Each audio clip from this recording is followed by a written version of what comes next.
Good evening बच्चों। तो बेटा हम लोगों ने में इंटर हैलोजन कंपाउंड्स चल रहे थे। आई थिंक अपना टॉपिक इंटर हैलोजन कंपाउंड्स चल रहा था क्या, है ना? बताओ। इंटर हैलोजन कंपाउंड्स ही चल रहा है अपना टॉपिक। चलिए, तो उसमें अपन आगे चलते हैं बेटा इंटर हैलोजन कंपाउंड्स में। तो हेडिंग डाला preparation of inter halogen compounds. Preparation of inter halogen compounds. Preparation of inter halogen compounds. अब उनको प्रिपेयर कैसे करते हैं वो अपन समझते हैं बच्चों। देखिए, इनको प्रिपेयर कैसे करेंगे वो मैं आप लोगों को एक्सप्लेन करता हूँ।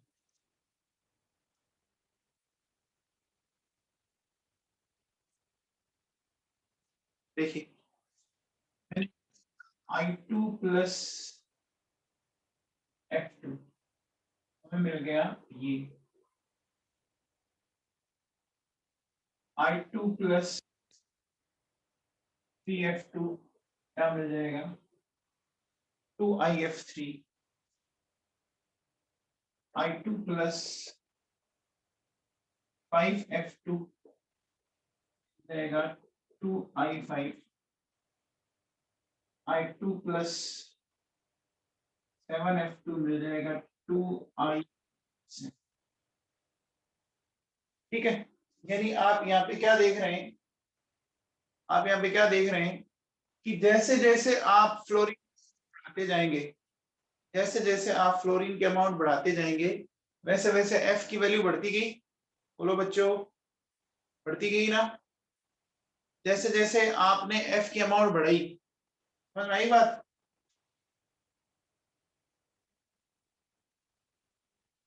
तो कह सकता हूं, देखो I2 प्लस F2, हाँ, I2 प्लस F2, आप जैसे जैसे इसकी वैल्यू बढ़ाओगे तो IFN, वैल्यू ऑफ एन भी क्या होगी? ठीक है ना? वैल्यू ऑफ एन भी बढ़ेगी ना बच्चों? ये बात समझ में आ गई?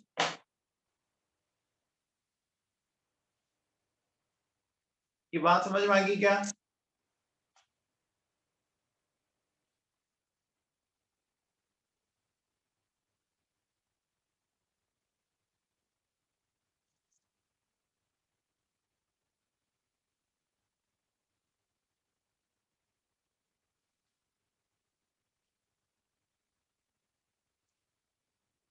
बताओ क्या बनेगा?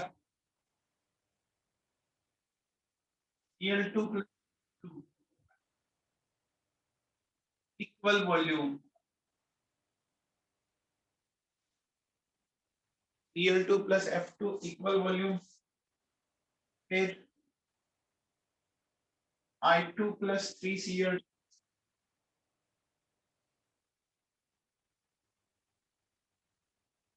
Cl2 plus F2,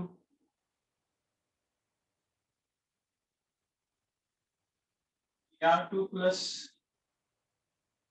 F2, R2 plus 5F2। बताओ भैया, क्या क्या बनेगा?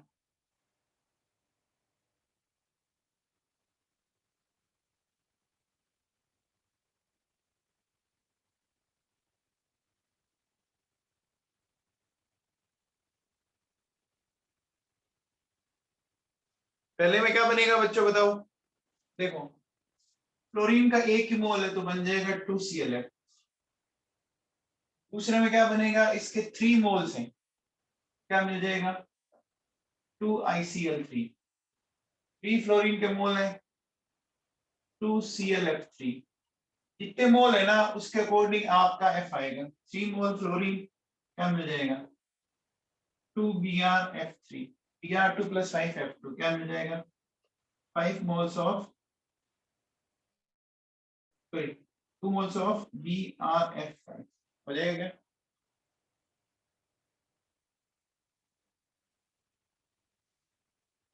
हो जाएगा बच्चों?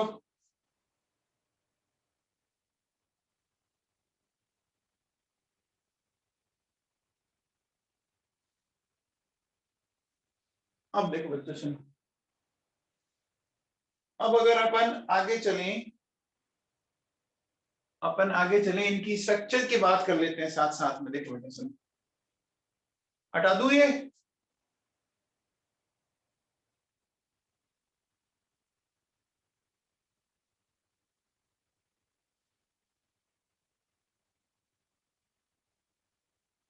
चलिए हेडिंग डालो, structure of hello inter halogen compounds.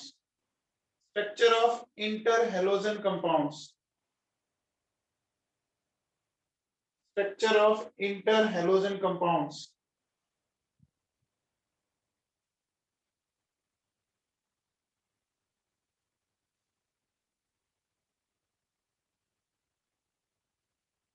देखो सुनो, सबसे पहले लेते हैं बच्चों IF7। हेलोजन के वैलेंस शेल में कितने इलेक्ट्रॉन होते हैं? हेलोजन के वैलेंसी शेल में कितने इलेक्ट्रॉन होते हैं बच्चों बताओ? 7 होते हैं। ये मैंने 7 इलेक्ट्रॉन इस तरह से लगा दी एंड 7 ही फ्लोरीन मैंने कनेक्ट कर दी।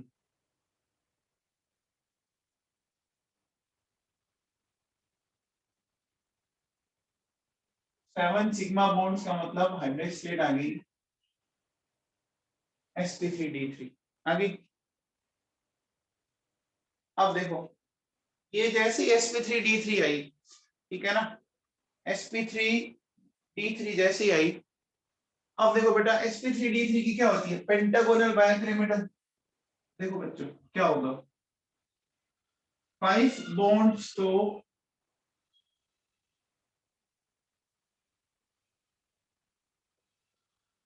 ये ऐसे रहेंगे, ये बनेगा पेंटागोन। एक फ्लोरीन ऐसे, एक फ्लोरीन ऐसे, ये क्या आ गया बच्चों बताओ? Pentagonal bipyramidal.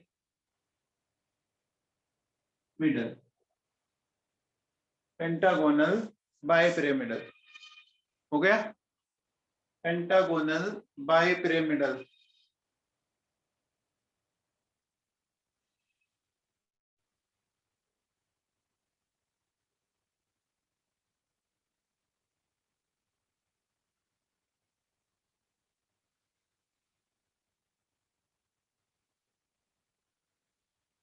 अब देखो अगर मुझे IF5 की निकालनी है या BRF5 की निकालनी है, एक ही बात है। देखो आयोडीन के वैलेंस शेल में 7 इलेक्ट्रॉन,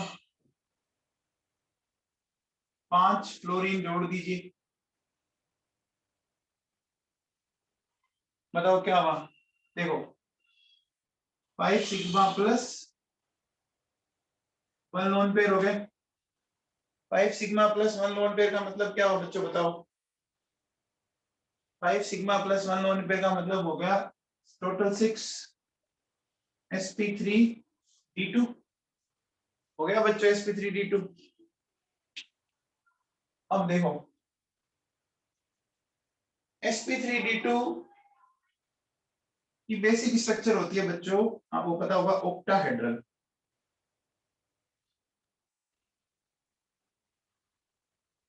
ये देखिए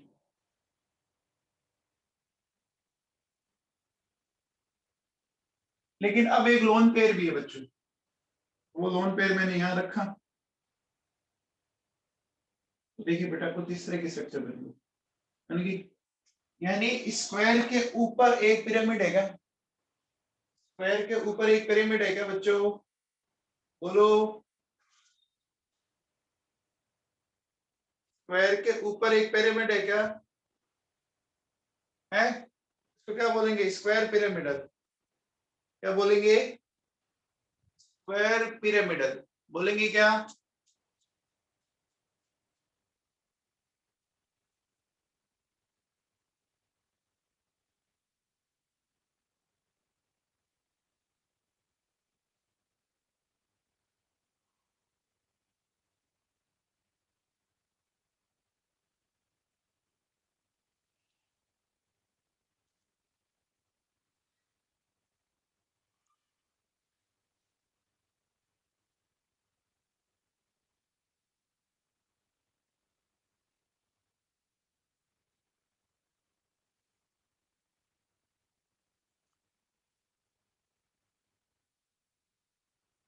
बोलेंगे बच्चे स्क्वायर पिरामिडल, बोलेंगे बेटा?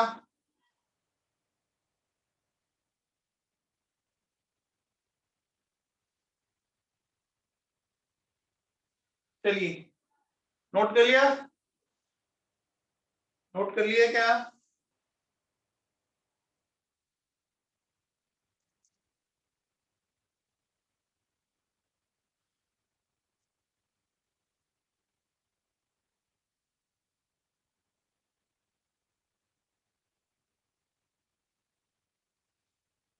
चलिए आगे देखो बेटा, सुनो,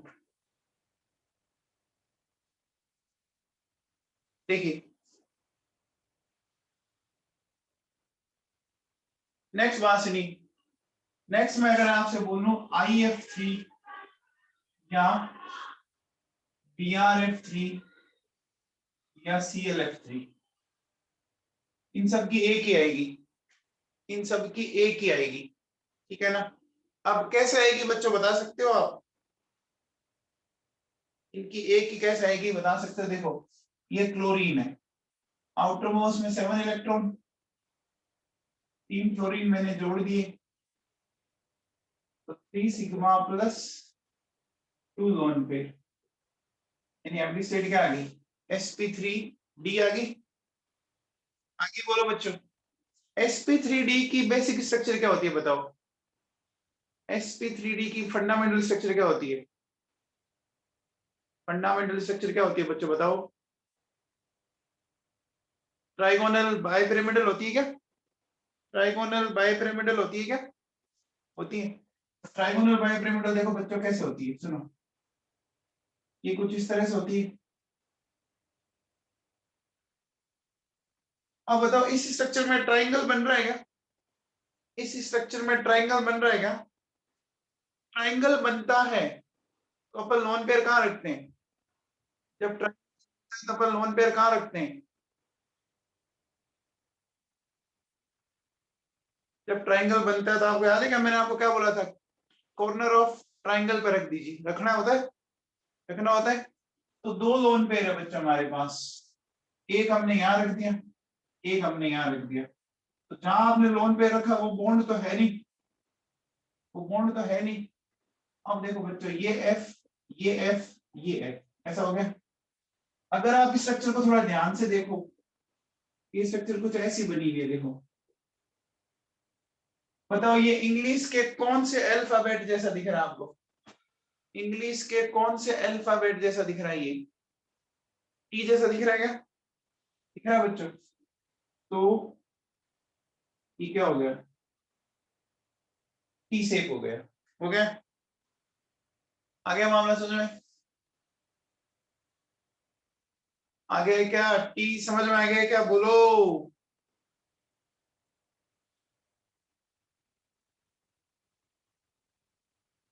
ठीक।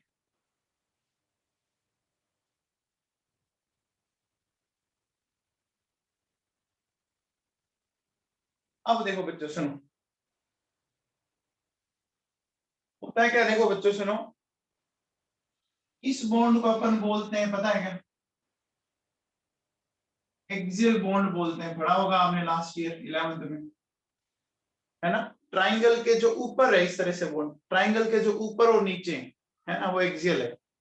और जो ट्राइंगल वाला बॉन्ड है उसको बोलते हैं इक्वेटोरियल बॉन्ड, ठीक है? अब देखो बच्चों, बॉन्ड लेंथ की अगर अपन बात करें तो क्या होता है, जो एक्सियल बॉन्ड है वो इक्वेटोरियल से ज्यादा लेंथ में होते हैं, ठीक है ना? एक्सियल बॉन्ड की बॉन्ड लेंथ इक्वेटोरियल से ज्यादा लंबी होती है। तो आप मुझे बताओ बच्चों, जब एक्सियल बॉन्ड की इक्वेटोरियल से बॉन्ड लेंथ ज्यादा लंबी है ना, ज्यादा लंबी है, तो इसका मीनिंग समझ रहे हैं आप? इसका मीनिंग समझ रहे हैं आप? कि अगर मैं हीट करूं ClF3 को, तो बोलो बच्चों, ये वाली फ्लोरीन और ये वाली फ्लोरीन आराम से निकल जाएगी क्या? ये वाली फ्लोरीन और ये वाली फ्लोरीन आराम से निकल जाएगी क्या? समझ में आया क्या? अरे समझ में आया क्या?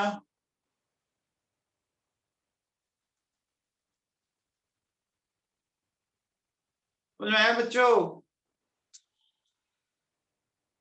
अब देखो बच्चों, ये क्यों लंबी है ये भी समझ लो। देखो, ये जो आपका लोन पेयर है और ये जो बॉन्ड पेयर है, इन दोनों के बीच का ये एंगल कितना होगा बच्चों? 90 का होगा कि नहीं होगा? ये लोन पेयर और ये लोन पेयर इन दोनों से किस एंगल पर है? 90 के एंगल पर है कि नहीं है? 90 डिग्री एंगल पर है। एंड 90 डिग्री के एंगल पर आपको पता होगा रिपल्शन बहुत ज्यादा होता है। 90 डिग्री के एंगल पर रिपल्शन बहुत ज्यादा होता है।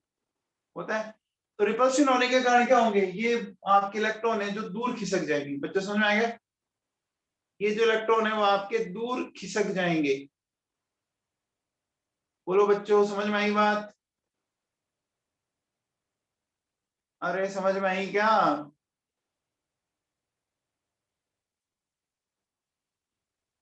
आ गई? लिखो, लिखिए। Axial bond, axial bonds feel more repulsion, axial bonds feel more repulsion from lone pair, from lone pair,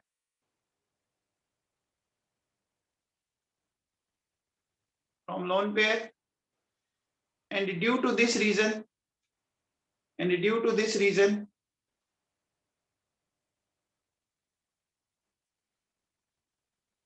axial bond length is more, axial bond length is more than equatorial bond length, than equatorial bond length, than equatorial bond length.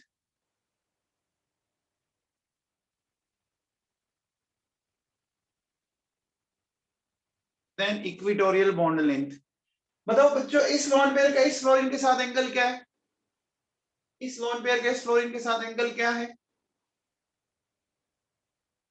अरे इस lone pair का इस fluorine के साथ 120 का angle है ना, और इस लोन पेयर का इसके साथ 90 का है। एंगल जितना कम होगा रिपल्शन वही तो ज्यादा होगा, रिपल्शन वही तो ज्यादा होगा। बच्चों समझ में आया क्या? अरे समझ में आया बच्चों? ठीक है, ओके बच्चों, आ गया ना पक्का? याद करो, कल मैंने एक रिएक्शन लिखाई थी यूरेनियम वाली, चेक करो। कल मैंने एक यूरेनियम वाली रिएक्शन लिखाई थी ClF3, याद करो वहां पे ClF बना है। देखो ओपी में ऊपर देखो, अपने यूरेनियम की एक रिएक्शन लिखाई थी और वहां हमने लिखा था 3ClF3 UF6 और ये बनाया था ClF। चेक करो, लिखा हुआ है आपका कॉपी में, लिखा हुआ है क्या?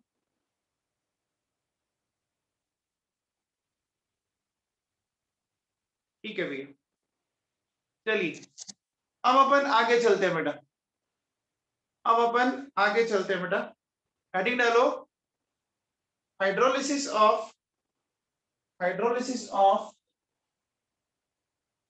इंटरहेलोजन compounds, hydrolysis of interhalogen compounds, hydrolysis of interhalogen compounds. देखो बच्चों सुनो, क्या करना है आप लोगों को।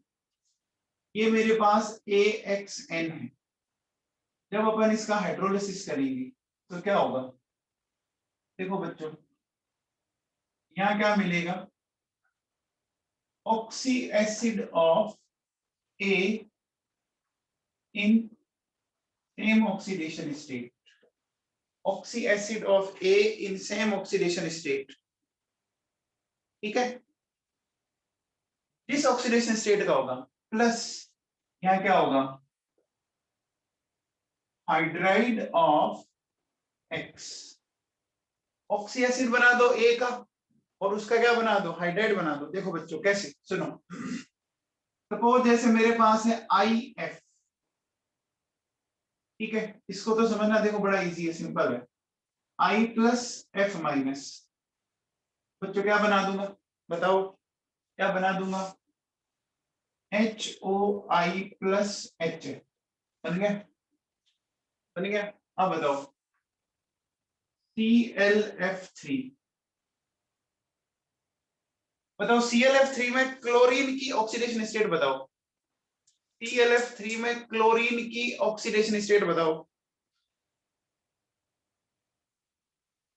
ClF3 में क्लोरीन की ऑक्सीडेशन स्टेट बताओ बच्चों, क्लोरीन की बोलो, क्लोरीन की क्या होगी, +3 होगी, क्लोरीन की प्लस। तो हमें +3 ऑक्सीडेशन स्टेट वाला ऑक्सी एसिड बनाना है, हमें +3 ऑक्सीडेशन स्टेट वाला क्लोरीन का ऑक्सी एसिड बनाना है।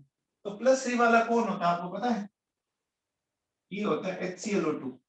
कौन सा होता है, HClO2। समझ में आया, अरे बच्चों समझ में आया क्या, +3 वाला बना दिया। अब बचा हुआ F है, उससे क्या बना दो, HF बना दो। मुझे बताओ बेटा यहाँ टोटल कितनी ऑक्सीजन है, यहाँ टोटल कितनी ऑक्सीजन है, 2। इसके आगे 2 लगाओ, देखो बैलेंस है मामला, चेक करो, देखो बैलेंस है क्या, बैलेंस है क्या। अब आओ देखो बेटा सुनो, मैंने मान लीजिए ये लिया BrF5, तो BrF5 में ब्रोमीन की ऑक्सीडेशन स्टेट बताओ, BrF5 में ब्रोमीन की ऑक्सीडेशन स्टेट बताओ बच्चों, +5 है क्या, +5 है। तो +5 वाला ऑक्सीडेशन एसिड, ऑक्सी एसिड बनाओ, बनाओ क्या बनेगा, ये बनेगा क्या, HbRO3 बन जाएगा, HbRO3, ब्रोमीन का बनाना है, क्लोरीन का नहीं बनाना, HbRO3 बन गया, अरे बन गया है क्या। और फ्लोरीन का क्या बना दो, हाइड्राइड। यहाँ कितनी ऑक्सीजन है बच्चों बताओ, यहाँ कितनी ऑक्सीजन है, 3। इसका आगे 3 लगा दो, बैलेंस है, चेक कर लो, चेक करो बैलेंस है। अब निकालो IF7, आयोडीन की ऑक्सीडेशन स्टेट बताओ, आयोडीन की ऑक्सीडेशन स्टेट बताओ, +7। तो +7 वाला ऑक्सी एसिड बोलो, हाँ वेरी गुड, +7 वाला क्या बनेगा, HiO4, क्लोरीन 7 है, यहां बना दो 7HF। कितनी ऑक्सीजन आ रही है बच्चों यहाँ पर, कितनी ऑक्सीजन आ रही है यहाँ पर, 4। तो कितने वाटर के मोल्स लगाने, कितने वाटर के मोल्स लगाने, 4 लगा दो। बच्चों समझ में आ गया क्या, बच्चों समझ में आ गया क्या। अब बताओ इसका बना के बताओ क्या बनेंगे, BrF3, ICl3,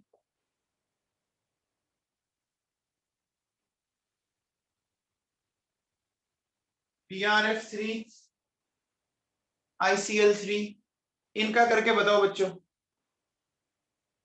देखो ये +3 है, ये भी +3 है, तो +3 में आपको बनाना है। देखो बेटा एक सिंपल सी बात है, आपको +3 वाला बनाना है, तो क्या बन जाएगा, HbRO2 बन जाएगा, और साथ में मिल जाएगा आपको 3 मोल्स ऑफ HF, ये आ गया। ICl3 में क्या बन जाएगा, HiO2 and 3 moles of HF। हो गया भैया, हो गया क्या बच्चों, इनका हाइड्रोलिसिस समझ में आ गया क्या।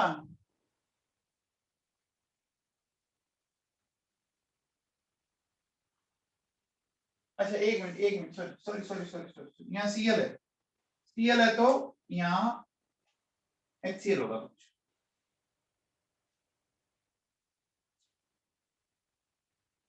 क्लियर बच्चों, बेटा क्लियर? आगे चलें।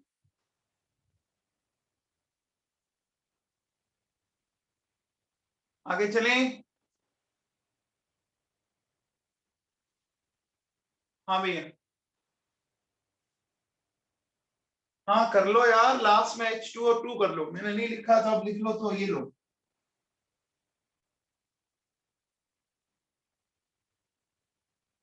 अब देखो बच्चों, यहाँ ऑक्सीडेशन नंबर में कोई चेंज नहीं हो रहा, उसी ऑक्सीडेशन स्टेट का बना रहे हो, इसका मतलब ये रिडॉक्स है या नॉन रिडॉक्स है? इनके ऑक्सीडेशन नंबर में कोई चेंज नहीं हो रहा, ये रिडॉक्स है कि नॉन रिडॉक्स रिएक्शन है? नॉन रिडॉक्स रिएक्शन है। तो लिखो बच्चों नीचे, लिखो hydrolysis of interhalogen compounds, hydrolysis of interhalogen compounds is a reaction, is a non-redox reaction.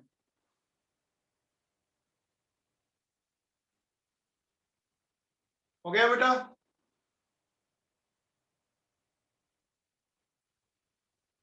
हो गया? ठीक है, चलो अब अपन आगे चलते हैं बेटा। देखो बच्चों, इनऑर्गेनिक में रिएक्शंस को समझ लीजिए, रिएक्शंस का मेन आप पकड़ लेंगे तो आप रिएक्शन इजीली कर पाएंगे, और रटने की कोशिश करोगे तो दिक्कत होगी, ध्यान रखना, ठीक है ना? तो आगे देखो बेटा, हेडिंग डालो,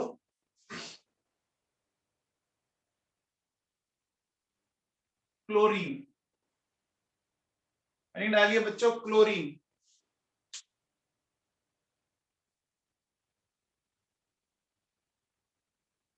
देखो बच्चों, क्लोरीन का नाम है ना, कैसे पड़ा है ये समझाते हैं आप लोगों को। क्लोरीन का जो नाम पड़ा है ना, वो कैसे पड़ा है वो समझाते हैं। आपने बच्चों एक नाम सुना है, क्लोरोफिल? क्लोरोफिल नाम सुना है बच्चों? क्लोरोफिल किस कलर का होता है बताओ? क्लोरोफिल ग्रीन कलर का पिगमेंट होता है, ग्रीन कलर का पिगमेंट होता है, प्लांट्स के अंदर मिलता है। तो उसी बेसिस पर बेटा इसका नाम पड़ा है ना? इसका देखो नाम कैसे पड़ा है, इसका जो नाम पड़ा है वो कैसे पड़ा, देखिए ये इसका जो कलर है वो कैसा है, ग्रीनिश येलो है बच्चों। तो जो एक ग्रीनिश येलो कलर है ना, ये ग्रीनिश येलो कलर होता है क्लोरोफिल का, और उसी के बेसिस पर देखो बेटा क्या है, ये है, इसका नाम क्लोरोस से बना दिया क्लोरीन, क्लोरोस से बना दिया क्लोरीन, ठीक है क्या? क्लोरोस से बना दिया क्लोरीन। तो समझ में आया बच्चों, क्लोरीन का नाम बेस्ड है, नेम ऑफ क्लोरीन किसके ऊपर बेस्ड है बच्चों बताओ? के कलर के ऊपर बेस हो गया ना, लिख लीजिए बच्चों, the name of chlorine is based upon, the name of chlorine is based upon its color, the name of chlorine is based upon its color,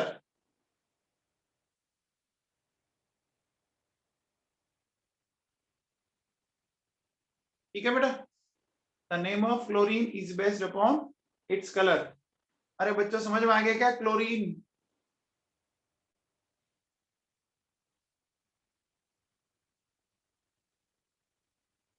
ठीक है, अब आप हेडिंग डालो, हेडिंग डालिए बच्चों, preparation of chlorine, preparation of chlorine, preparation of chlorine, preparation of chlorine. तो सबसे पहले लिखिए नंबर 1,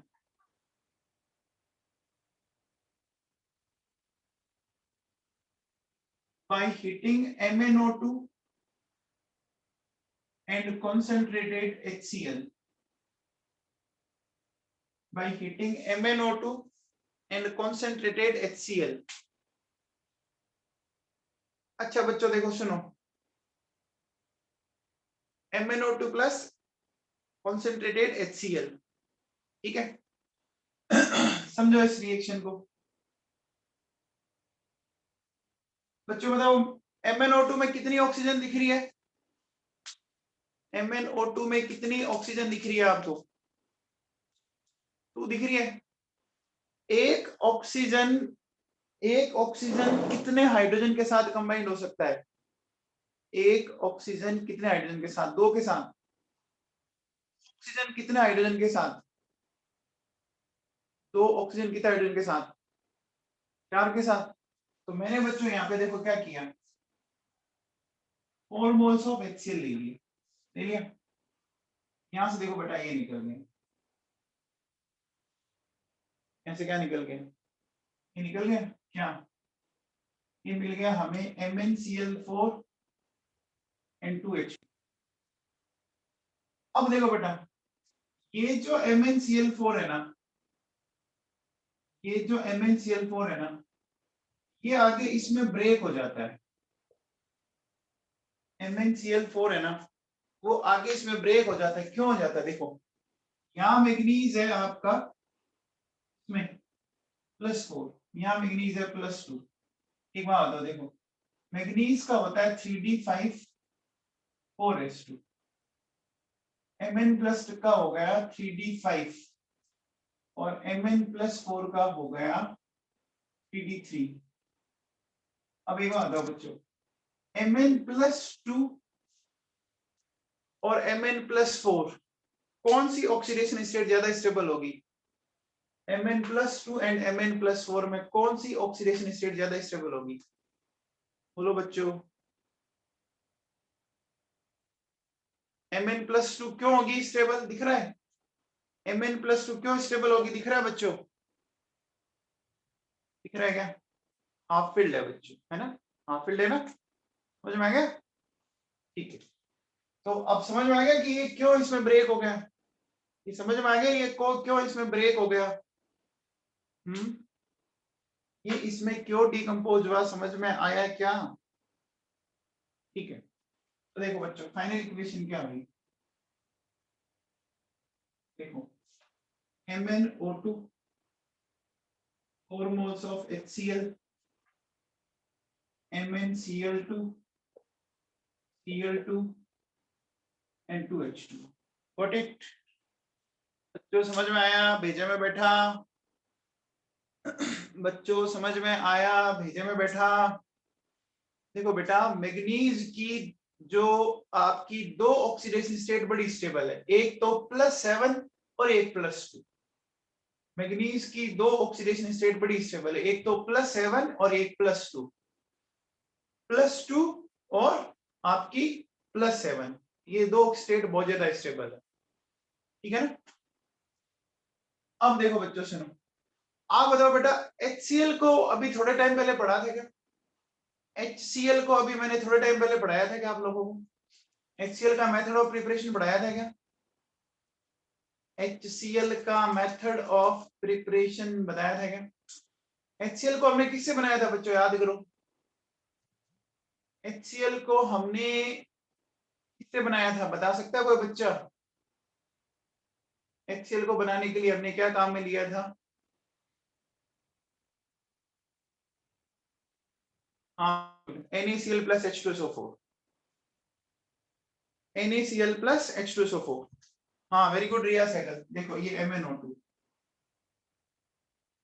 अब देखो बेटा सुनिए, हमें यहाँ पर 4 मोल HCl बनाना है, तो 4 मोल HCl के लिए मुझे 4 मोल NaCl and 2 moles of H2SO4 लेना पड़ेगा ना। 4 मोल HCl के लिए मुझे 4 मोल ऑफ NaCl लेना पड़ेगा ना। अरे 4 क्लोरीन चाहिए तो 4, और 4 हाइड्रोजन चाहिए तो 2 मोल H2SO4 से पार पड़ेगी ना। 4H एंड 4Cl, H2SO4 तो मिल जाएंगे 2 मोल से। समझ में आ गया क्या? अरे बात समझ में आ गई क्या नवाबों?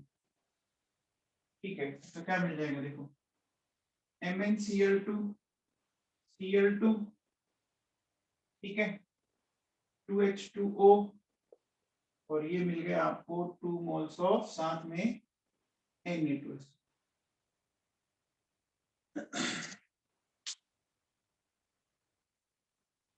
बच्चों ये रिएक्शन समझ में आई? बच्चों ये रिएक्शन समझ में आई? अरे बेटा मैं सारा कुछ एनसीईआरटी में से पढ़ा रहा हूँ, आप ध्यान दे लो। ये देखो ये एनसीईआरटी में रिएक्शन है आपकी लिखी हुई, चेक करो। ये देखो आपको दिख रहा होगा प्रिपरेशन में, दिख रहा है क्या? एनसीईआरटी में दिख रहा है क्या?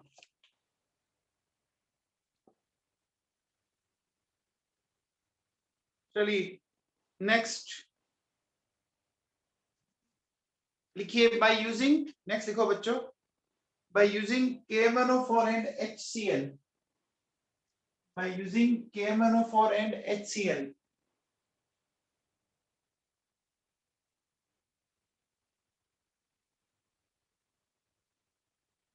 चलो इस रिएक्शन को कैसे लिखेंगे देखो।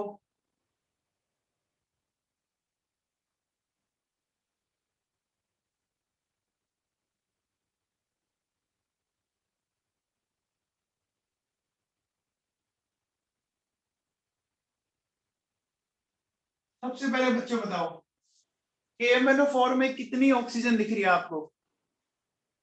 KMnO4 में कितनी ऑक्सीजन दिख रही है? 4 ऑक्सीजन। 4 ऑक्सीजन के लिए कितने हाइड्रोजन चाहिएंगे? 4 ऑक्सीजन के लिए कितने हाइड्रोजन? 8 हाइड्रोजन चाहिएंगे। तो मैं यहाँ पर 8 ऑफ HCl लिख दूंगा, 8 ऑफ HCl लिख दूंगा। होगी 8 हाइड्रोजन हमारी रिक्वायर्ड, होगी क्या? बोलो। अब बताओ, अब मैं क्या बना सकता हूँ इनसे? ये बना सकता हूँ क्या? 4 मोल्स ऑफ H2O। देखो ये K प्लस है और मैग्नीज प्लस 7 है, तो K से तो बन गया KCl। अब बताओ बच्चों, मैग्नीज प्लस 7 के बाद कौन सी उसकी स्टेबल ऑक्सीडेशन स्टेट होती है? मैग्नीज की प्लस 7 के बाद दूसरी कौन सी स्टेबल ऑक्सीडेट होती है? अभी मैंने बताया था Mn+2। अच्छा Mn+2 क्यों स्टेबल होती है? Mn+2 क्यों स्टेबल होती है, इसका रीजन भी बताया था। हाफ फिल्ड होता है ना? तो ये बन गया साथ में MnCl2। ठीक है बच्चों, MnCl2। इधर कितनी क्लोरीन आई? 2 and 1 3 क्लोरीन आई, 3 क्लोरीन आई ना, 2 and 1 3 क्लोरीन आई ना। इधर 8 क्लोरीन है, बैलेंस करना पड़ेगा। तो हमारी कितनी क्लोरीन कम पड़ रही है? 5 क्लोरीन कम पड़ रही है ना, 5 क्लोरीन कम पड़ रही है ना। तो मैं उसको कैसे दिखाऊंगा बच्चों बताओ? 5/2 Cl2 से दिखा दूंगा क्या? 5/2 Cl2 से दिखा दूंगा क्या?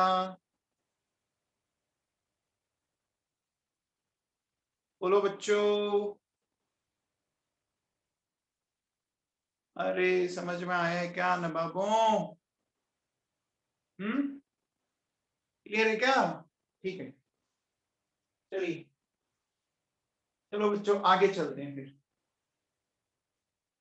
Mn की कौन कौन सी दो स्टेट स्टेबल है बताओ चलो। Mn की कौन कौन सी दो ऑक्सीडेशन स्टेट स्टेबल है बताओ? +2 एंड +7, हायर में +7 एंड लोअर में +2। ठीक है,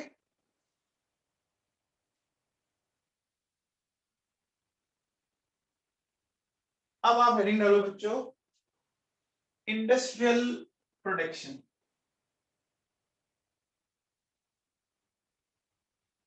इंडस्ट्रियल प्रोडक्शन,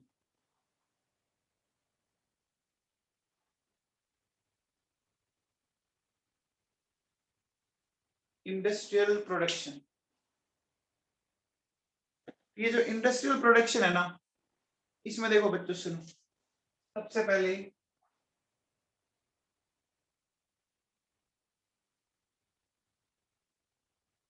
डीकन्स प्रोसेस। ये डीकन्स प्रोसेस का नाम सुना था क्या बच्चों आप लोगों ने? ये डीकन्स प्रोसेस का नाम सुना था क्या? कहाँ सुना था बच्चों बताओ, कोई बताएगा हमें से?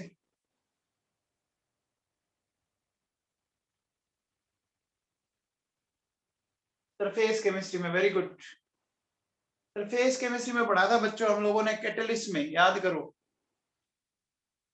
सरफेस केमिस्ट्री में पढ़ाया था मैंने, कैटलिस्ट के अंदर, बोलो बच्चों।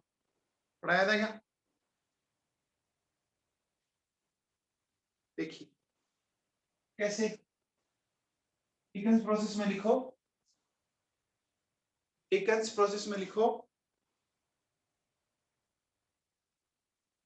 लिखिए लिखिए oxidation of HCl, oxidation of HCl, oxidation of HCl by atmospheric oxygen, by atmospheric oxygen in the presence of, in the presence of CuCl2, in the presence of CuCl2। देखो कैसे, मेरे पास ये HCl है बच्चों, ठीक है। अगर मैं इसमें एक ऑक्सीजन ले लेता हूं बेटा, ये मिल गया वाटर का मॉलिक्यूल, और ये देखो हमें क्लोरीन मिल गई, CuCl हो गई क्या? हो गई बच्चों?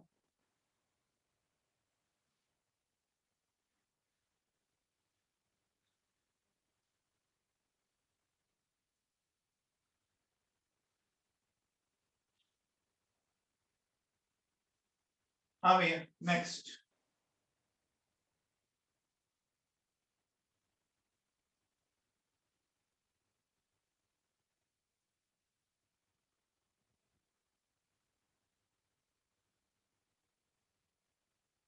हेडिंग डालिए by electrolysis of molten NaCl, by electrolysis of molten NaCl।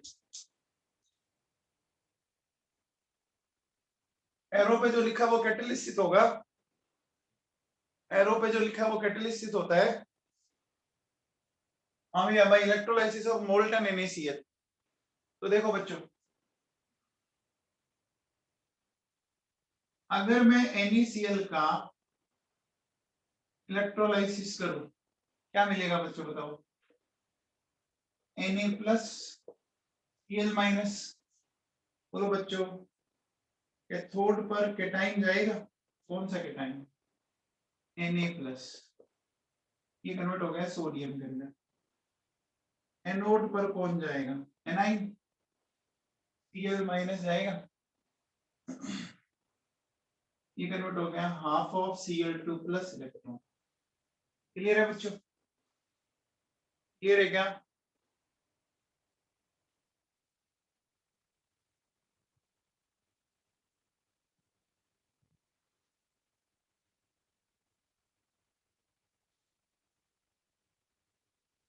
हो गया बेटा?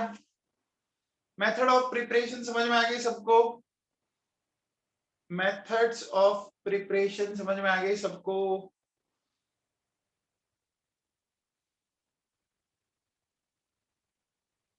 पक्का? ठीक है, अब आप हेडिंग डालो बच्चों, हेडिंग डालो properties of chlorine, properties of chlorine.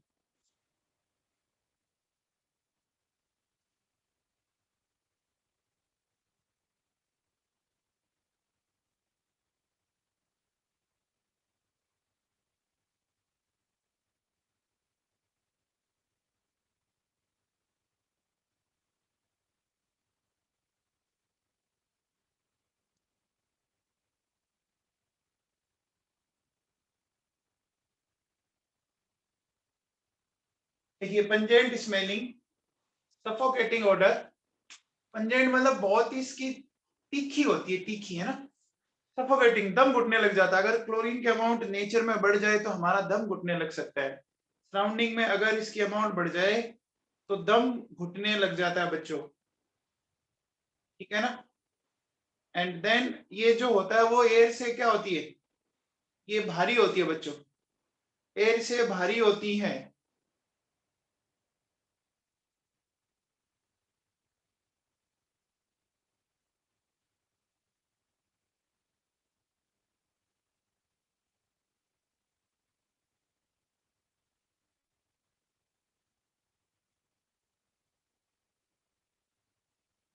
हो गया भैया?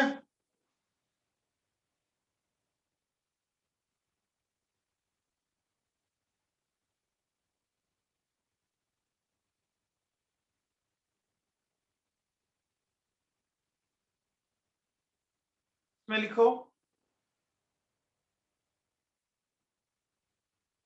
एनी डालो बच्चों। Next reaction with metals. Next लिखो reaction with metals. Reaction with metals. Heading डालिए रिएक्शन विद मेटल्स। देखो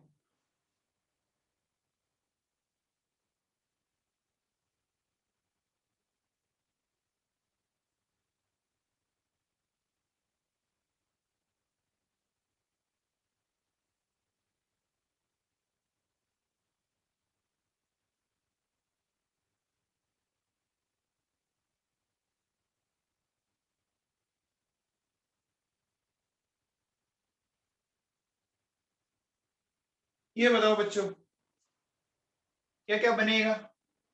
सोडियम की क्लोरीन से रिएक्शन से क्या बनेगा बताओ बच्चों?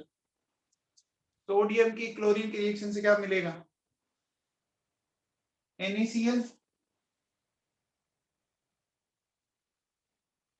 से मिल जाएगा बच्चों MgCl2, है ना? मिल जाएगा बेटा। नेक्स्ट से क्या मिल जाएगा देखो AlCl3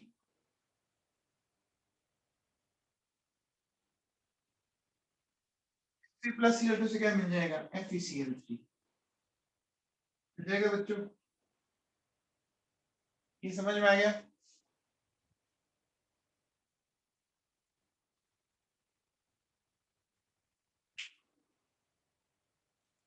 ये समझ में आ गया बच्चों? अब देखो बेटा सुनो। अब अगर मैं आप लोगों से ये बोलूं, देखिए मेरे पास ये बच्चों देखो SnCl2 SnCl4 PbCl2 PbCl4 UF4 UF6, इनके अंदर हमें कोवेलेंट कैरेक्टर ढूंढने। कैसे कैरेक्टर ढूंढने बच्चों? कोवेलेंट कैरेक्टर ढूंढने।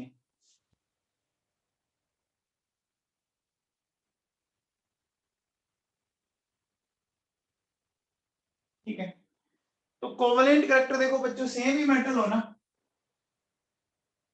सिमिलर मेटल हो ना, क्या करोगे आप? जिसमें जितने ज्यादा हेलोजन के एटम्स जुड़े हुए हैं उसमें कोवेलेंट कैरेक्टर ज्यादा है। जिसमें जितने ज्यादा आपके हेलोजेंस के एटम जुड़े हुए हैं उसमें कोवेलेंट कैरेक्टर ज्यादा। देखो बेटा यहाँ 2 है या 4 है, तो 2 and 4 में 4 वाला, 2 and 4 ये, 4 and 6 ये, FeCl2 FeCl3। बताओ इन दोनों में किसमें ज्यादा होगा? FeCl2 FeCl3 में किसमें ज्यादा होगा बेटा बताओ? कोवेलेंट कैरेक्टर किसमें ज्यादा होगा? FeCl3 में। समझ में आ गया? समझ में आ गया क्या? बोलो बच्चों समझ में आ गया? अरे समझ में आया क्या? लिखो बेटा, लिखिए if a metal can form, if a metal can form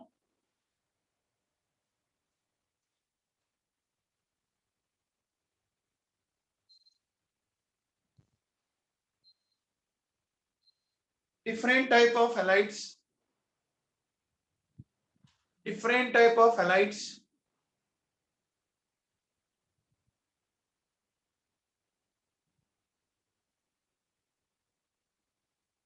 then halide, then halide having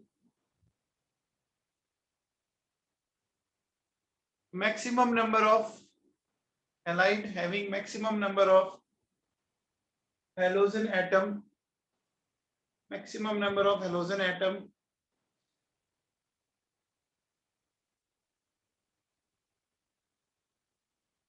will show SHOW, will show या will represent maximum covalent character, will show maximum covalent character, maximum covalent character.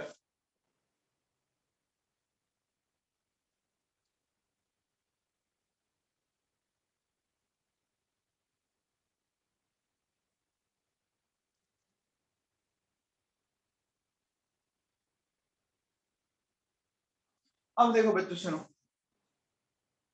अगर आपसे ये बोले कि इनमें covalent character का order क्या आएगा, MF, MCl, MBr, Mi, है ना? यहाँ क्या है, same metal and different halogen, same metal and different halogen, same metal and different halogen. तो इसमें देखो बेटा बहुत सिंपल है, क्या करना है, इसमें जितना बड़ा हेलोजन का साइज होगा, है ना, जितना बड़ा हेलोजन होगा, है ना, कोवेलेंट कैरेक्टर क्या कह सकते हैं हम, directly proportional to size of halogen. कितना बड़ा हेलोजन का साइज होगा, साइज किस कौन से हेलोजन का बड़ा होता है, FCl Bri में से पता ही है सबको, कौन से का साइज सबसे बड़ा होता है, बोलो बच्चों। आयोडीन का, समझ में आ गया बच्चों, समझ में आ गया क्या? जैसे देखो आपसे ये बोले कि MgF2, MgCl2, MgBr2, MgI2, अब बताओ किस में होंगे बच्चों, किस में होगा मामला बताओ, MgI2 में ना, ठीक है बेटा, हो गया बच्चों।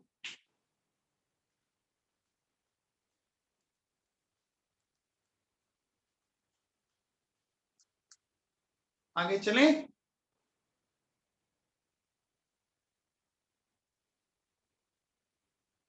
नेक्स्ट लिखो बच्चों, लिखिए नेक्स्ट पॉइंट लिखो, लिखिए बच्चों, chlorine has great affinity, chlorine has great affinity for hydrogen, for hydrogen, chlorine has great affinity for hydrogen,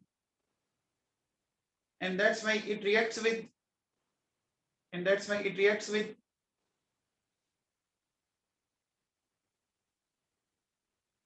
compounds, with compounds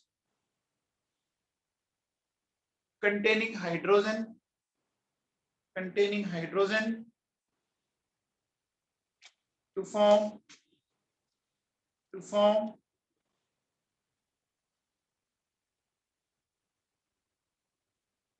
to form form HCl, to form HCl। तो देखो बेटा कैसे सुनो, अगर मैं आपसे बात करूं H2 plus Cl2, क्या मिल जाएगा, 2HCl, ठीक है, मिल गया बच्चों। फिर देखो मेरे पास है H2S plus क्लोरीन, बताओ क्या बनाऊंगा, H2S plus क्लोरीन से मैं क्या बनाऊंगा, क्या बनाऊंगा, हाइड्रोजन जहां पर भी है ना जिस कंपाउंड में उसे HCl बना दो, बाकी सबको छोड़ दो, जिस कंपाउंड में हाइड्रोजन है ना उसको हाइड्रोजन निकाल लो और छोड़ दो, तो क्या मिल जाएगा, देखो 2HCl प्लस सल्फर, मिल गया। फिर मैं अगर ये लूं, देखो C10H16, अब बताओ यहाँ पर कितनी हाइड्रोजन है बच्चों, कितनी हाइड्रोजन दिख रही है आपको,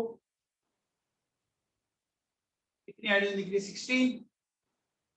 16 हाइड्रोजन को हटाने के लिए 16 हाइड्रोजन को हटाने के लिए 16 क्लोरीन चाहिए। मैंने यहाँ पर 8 मोल्स ऑफ क्लोरीन ले लिया, 10 carbon plus 16 moles of HCl। ऐसा कर लेंगे क्या? ऐसा कर लेंगे क्या? बोलो बच्चों।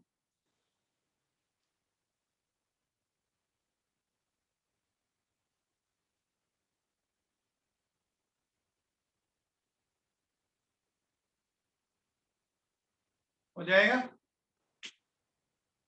हो जाएगा बेटा? ठीक है, चलिए।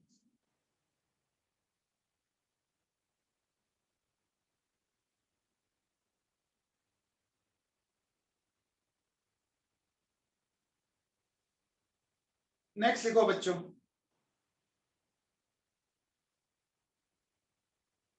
नेक्स्ट लिखिए reaction with ammonia. Reaction with ammonia.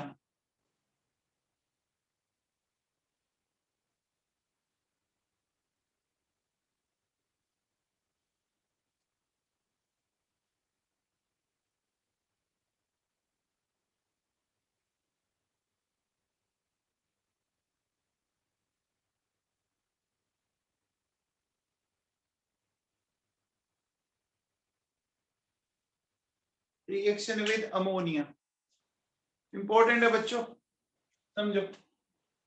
कैसे समझना है, ध्यान दो। देखो, सबसे पहला लेते हैं अपन इसमें एक्सेस ऑफ क्लोरीन। क्लोरीन के अमाउंट ज्यादा लेंगे अपन, क्लोरीन के अमाउंट ज्यादा लेंगे अपन, ठीक है ना? तो क्लोरीन के अमाउंट ज्यादा कैसे लेंगे, समझो।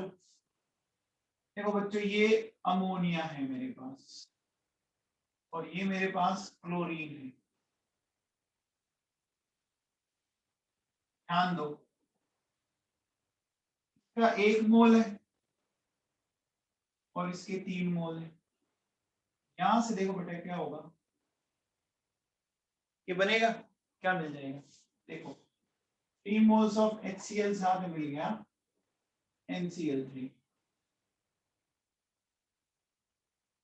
ये जो बनता है ना, ये होता है एक्सप्लोजिव।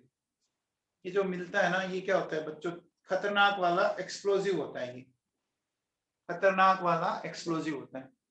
अब समझ में आया बच्चों? क्लोरीन जो है वो एक्सेस में है ना, इसके 1 मोल से इसका 3 मोल ही रिएक्ट कर रहा है, इसके 1 मोल से इसका 3 मोल ही रिएक्ट कर रहा है, समझ में आया? अब सेकंड केस देखो, एक्सेस ऑफ अमोनिया। अब अमोनिया का एक्सेस ये कैसे है बच्चों, इसको समझाऊं मैं आप लोगों को। देखो ये इस तरह से होगा बच्चों,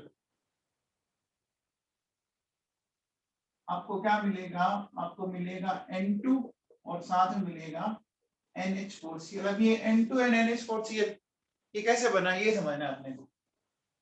ये कैसे बना, ये रिएक्शन कैसे हुई, ये मैं आपको समझाता हूँ, समझे?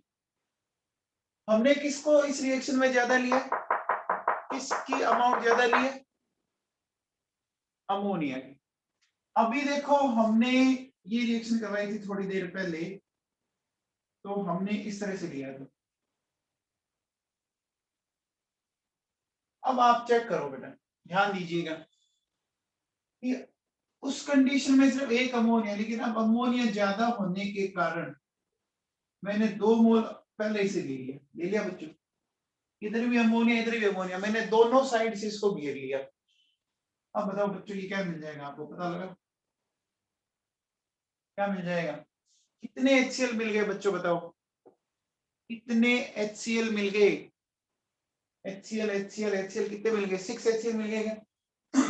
N2 प्लस 6 HCl, ये समझ में आया? N2 प्लस 6 HCl समझ में आया बच्चों? आया क्या? अच्छा बताओ बच्चों, HCl कौन से नेचर के कंपाउंड है? HCl एसिड होता है, HCl एक एसिडिक हाइड्राइड है। और अमोनिया कैसा हाइड्राइड है? अमोनिया कैसा होता है?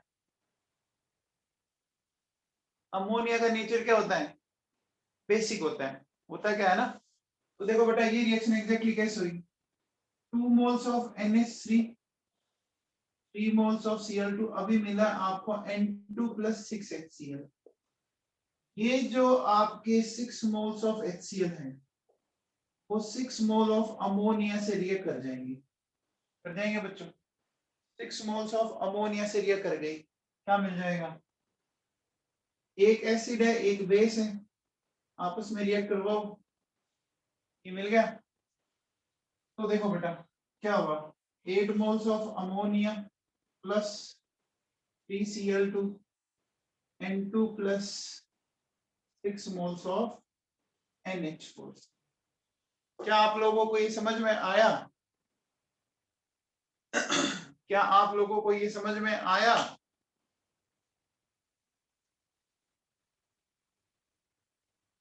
अरे ये रिएक्शन समझ में आई क्या?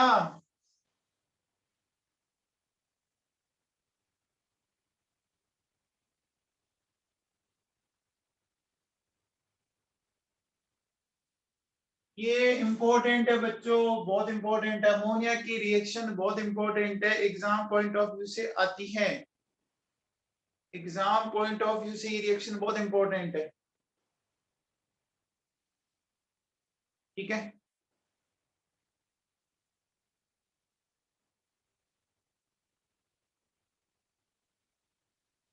चलिए नेक्स्ट हेडिंग डालो। देखो बेटा सुनो,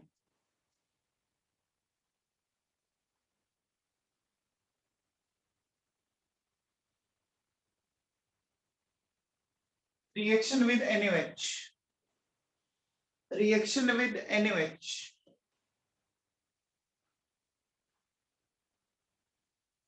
NaOH की रिएक्शन में देखो बच्चों सुनो, सबसे पहले क्या करते हैं, with dilute NaOH, with dilute NaOH। अभी डाइल्यूट NaOH के साथ रिएक्शन कैसे होती है बच्चों सुनो,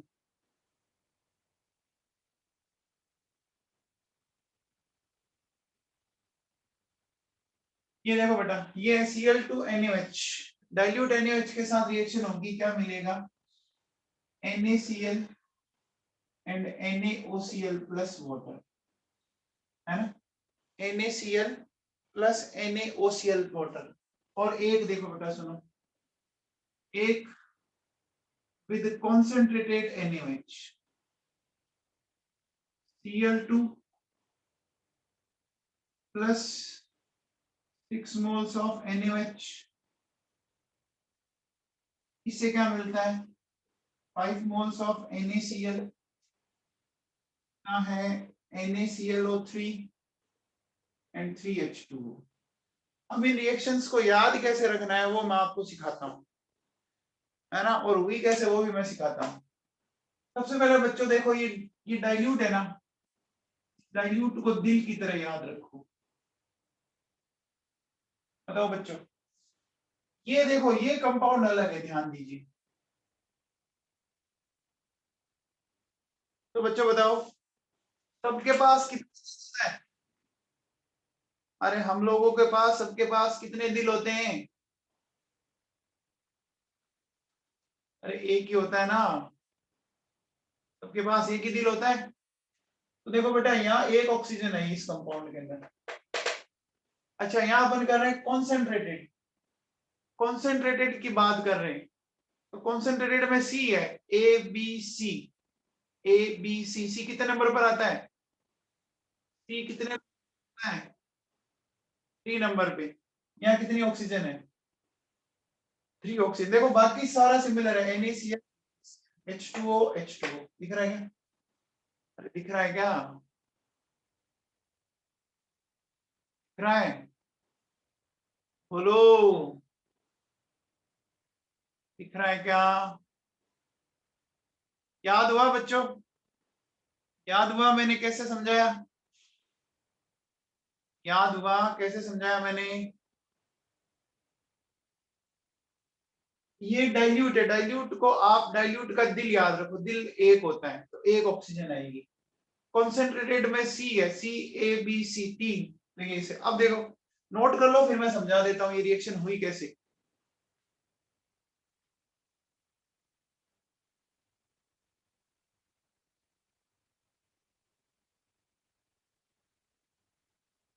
अब देखो बच्चों सुनो, होता क्या है बच्चों कि chlorine is soluble in water, ठीक है, chlorine is soluble in water। अब देखो क्लोरीन करता क्या है, ये जो क्लोरीन है वो वाटर के साथ ये करके इस तरह से बना देता है, देखो बच्चों, HCl एंड HOCl, क्या बना दिया, HCl एंड HOCl। क्या ये दोनों एसिड है क्या, एक ऑक्सी एसिड है और एक हेलोजन एसिड है, एक ऑक्सी एसिड और एक हेलोजन एसिड है कि नहीं है क्या बच्चों, अरे दोनों एसिड है क्या, तो दोनों अगर ये एसिड हैं, तो दोनों अगर ये एसिड हैं तो बोलो बच्चों ये NaOH के साथ रिएक्ट कर जाएंगे क्या, देखो ये कर गया, इसी तरह से देखो बेटा सुनो, ये कर गया, कर गया, क्या मिला, देखो आपको मिल गया 2 मोल्स ऑफ, ये मिल गया H2 2 मोल्स, क्या मिल गया, NaCl NaOCl। ओवरऑल क्या आया, ओवरऑल क्या आया बच्चों बताओ, ऐड करो, तो Cl2 plus 2 moles of NaOH, क्या मिल गया, NaCl plus NaOCl plus 2H2। समझ में आएगा, सॉरी, अरे समझ में आया क्या बेटा, रिएक्शन समझ में आई। सबसे पहले डाइल्यूट है, तो डाइल्यूट में आप मुझे बताओ वाटर बहुत ज्यादा होगा ना, डाइल्यूट के केस में उसमें वाटर कंटेंट बहुत ज्यादा होगा कि नहीं होगा, अरे होगा ना यार, बोल दो यार। तो देखो पहले इसने वाटर के साथ ये करके HCl एंड HOCl बना दिया, दोनों एसिड है, दोनों एसिड होने के कारण क्या होगा, दोनों एसिड होने के कारण क्या होगा, दोनों एसिड होने के कारण क्या होगा, बेस के साथ रिएक्ट कर जाएंगे ना NaOH के साथ। अब देखो बच्चों एक बात सुनो, देखो जैसे यहाँ क्लोरीन है, ये क्लोरीन 0 वाली है, इधर क्लोरीन -1 वाली है, इधर क्लोरीन +1 वाली है, क्या बच्चों, ये 0 ये -1 ये +1, तो क्लोरीन 0 से -1 में भी जा रहा है और 0 से +1 में भी जा रहा है, दोनों में जा रहा है, इसका मतलब क्या हुआ, डिस्प्रोपोर्शन हुआ कि नहीं हुआ, ये रिएक्शन डिस्प्रोपोर्शन रिएक्शन का एग्जांपल है। फिर देखो यहाँ क्लोरीन, ये -1 और ये जा रहा है आपका, सॉरी +5, जा रहा है, जा रहा है क्या बच्चों, जा रहा है, अरे जा रहा है क्या, तो दोनों की दोनों रिएक्शन डिस्प्रोपोर्शन रिएक्शन का एग्जांपल है क्या, डिस्प्रोपोर्शन रिएक्शन का एग्जांपल है क्या, तो लिखो बच्चों, लिखो reaction of chlorine, reaction of chlorine, reaction of chlorine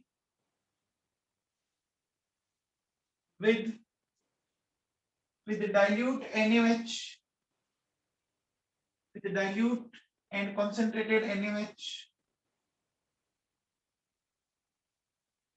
are the example of, are the example of, are the example of disproportion reaction, are the example of disproportion reaction।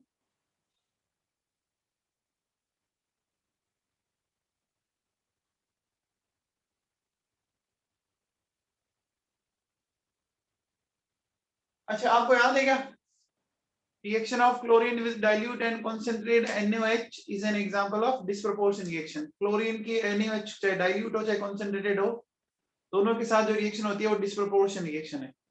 अच्छा एक बात बताओ बच्चों, आप लोगों को मैंने बताया था क्या कि जो आपके इंटरमीडिएट ऑक्सीडेशन स्टेट वाले हेलोजन एसिड है, ऑक्सी एसिड ऑफ हेलोजन है।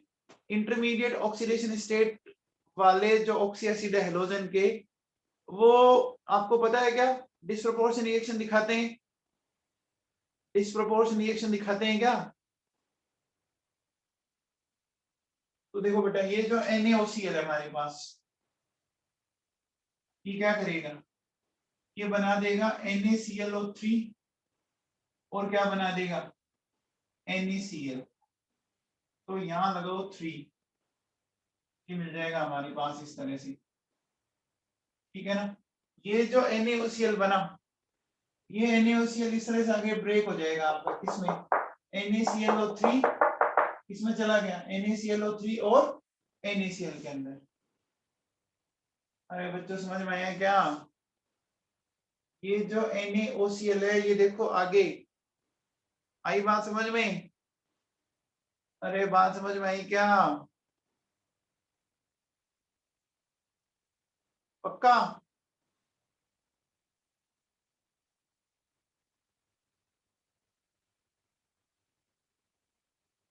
तो बात समझ में आ गई?